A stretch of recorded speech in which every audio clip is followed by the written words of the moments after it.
concentré, tu regardes loin, loin devant toi. T'as remarqué qu'il y a une voiture qui veut te doubler? Ah bon? Ah non! T'étais à 93 km/h au lieu de 45. Non mais c'est fou ça. 95. On analyse un peu la situation avec l'écran de hockey. Mais quand il a voulu la doubler, pourquoi Ouais. Alors pour faciliter le fait qu'il double, tu dois te mettre plus à droite possible. Et en fait, c'est pour ça que il y a un problème. Tu vois, et je t'ai dit à un moment, il y a un véhicule derrière le tien. Il faut regarder le rétroviseur. Il essaie de te doubler, et là, il te pousse. Hein. Là, il te pousse. Quels sont ceux qui n'ont pas vu les témoignages de jeunes accidentés? Il y en a deux qui peuvent venir.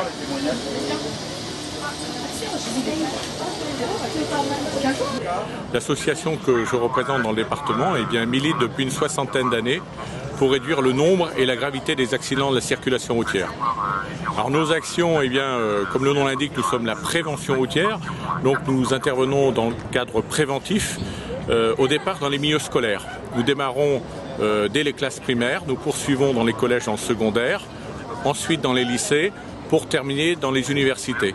Nous sommes intimement convaincus que l'éducation routière fera les conducteurs de demain, et il est extrêmement important que nous éduquions correctement tout d'abord les jeunes, les piétons, ensuite les cyclistes, les cyclomotoristes, et demain ça sera les automobilistes. Donc les jeunes d'aujourd'hui seront les usagers de la route de demain, et nous souhaitons, dans le cadre d'un continuum éducatif, veiller à cette éducation routière. Alors aujourd'hui l'objectif est de faire appréhender aux jeunes toute la conduite des deux roues motorisées à partir d'un simulateur, et nous avons à côté de ce simulateur un petit montage audiovisuel qui correspond à des réactions de jeunes victimes malheureusement d'accidents de scooter qui témoignent sur ce qui s'est passé, et nous espérons que ce type de témoignages vont sensibiliser les jeunes adolescents et leur faire prendre conscience qu'un jour tout peut basculer si on n'est pas attentif à la signalisation et à la conduite.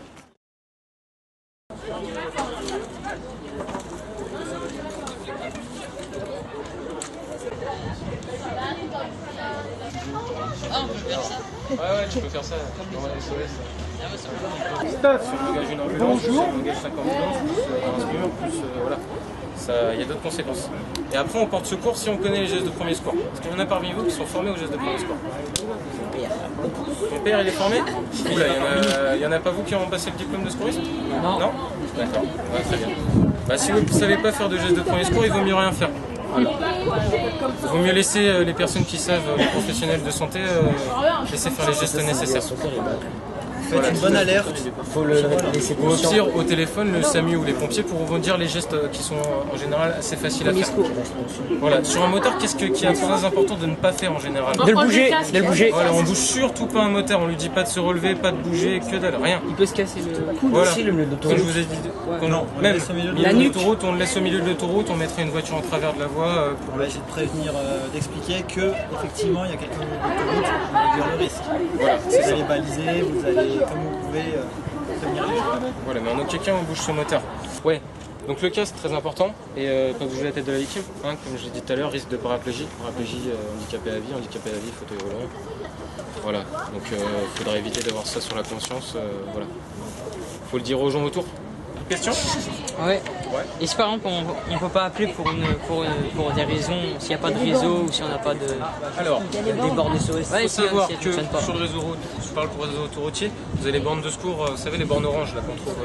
Voilà. Quand vous appelez ça, on vous localise directement. Vous avez juste à dire ce qui se passe. Si vous êtes par exemple avec un téléphone qui a plus de batterie, voilà, c'est gênant, la batterie on peut pas la créer. Il faut se débrouiller pour trouver quelqu'un qui a un téléphone portable. Donc vous avez les cabines téléphoniques. Il n'y en a plus beaucoup en France, mais vous pouvez appeler les numéros d'urgence. Tous les numéros d'urgence sont gratuits. Vous pouvez appeler d'un poste fixe, d'un portable, d'une cabine téléphonique, de tout ce que vous voulez, ce sera gratuit. Je suis de la Croix-Rouge française du Val-de-Marne. Je représente aujourd'hui la Croix-Rouge française de Choisy-le-Roi qui est en mission à côté au stade Jean-Bouin. Donc notre présence ici, comme vous pouvez le constater, avec notre véhicule de secours et de présenter aux jeunes collégiens le matériel utilisé dans un véhicule lors d'un accident, tout autre accident domestique ou accident de la route, particulièrement des deux roues ici dans le cadre de cette journée de sensibilisation. Donc on leur présente tout le matériel qui est utilisé en cas d'accident. On leur apprend également, pas les gestes de premier secours, mais au moins la partie alerte. Donc comment alerter les secours, quel message doivent-ils donner en alertant les secours. Et puis ensuite c'est un échange avec les élèves, questions-réponses.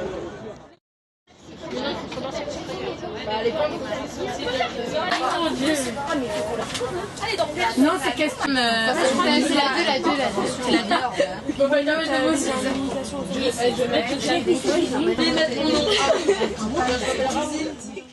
je suis Monique Mercier. J'ai été jusqu'à il y a 4 ans présidente de l'antenne Maïf de Vitry, qui est maintenant une antenne logée Artier, donc c'est la même antenne qui a déménagé.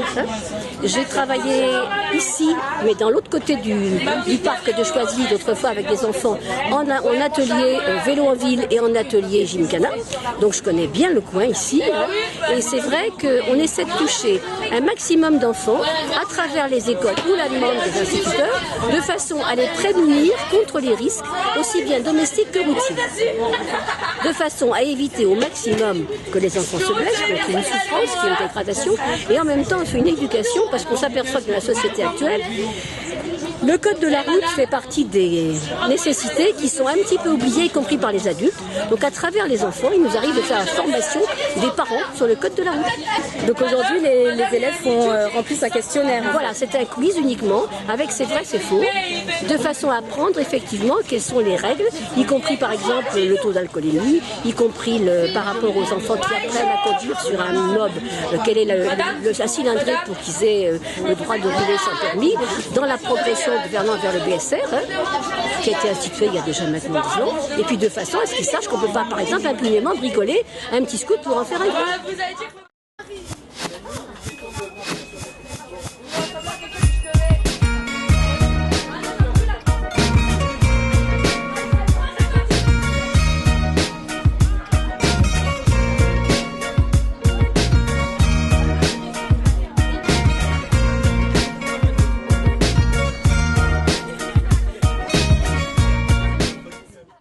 Alors vous vous appelez comment? Vous venez de quel collège? Moi je m'appelle le conseil d'Obna, collège Henri Matisse.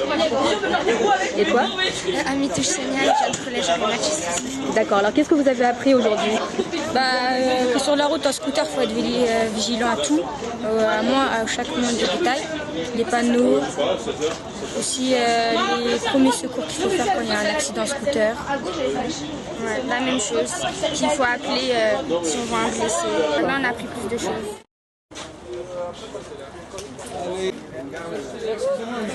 Moi c'est Nicolas Leroux, je suis animateur prévention en milieu festif pour l'association Voiture & Co. Donc je suis accompagné de ma collègue Hélène Exbraya qui elle est conseillère en mobilité. Et donc on intervient aujourd'hui ici pour faire de la prévention en termes d'alcool au volant, ça c'est mon sujet.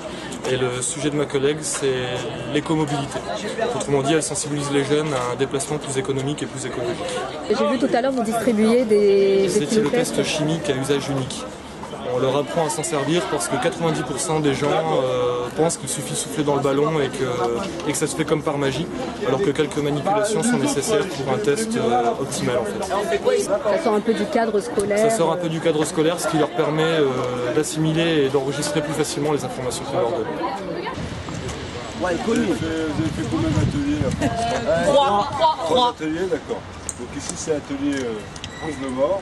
Alors, est-ce que vous savez ce que c'est qu'un angle mort déjà? C'est quoi? C'est dans un camion, il y a plusieurs angles. Enfin, même dans une voiture, il y a plusieurs angles. Et les angles morts, c'est les angles où on voit pas du tout par là, mais il y a un motard qui peut arriver, on va pas le voir et on peut percuter. Il y a certains camions qui sont pas équipés de rétro de rive ici, là, vous voyez. Ah ouais. Et puis à l'avant, il faut que tu montes à raison.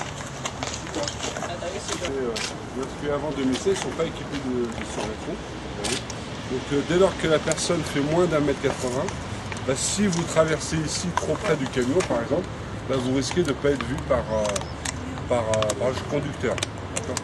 On va aller où? Chacun son tour. On va aller où?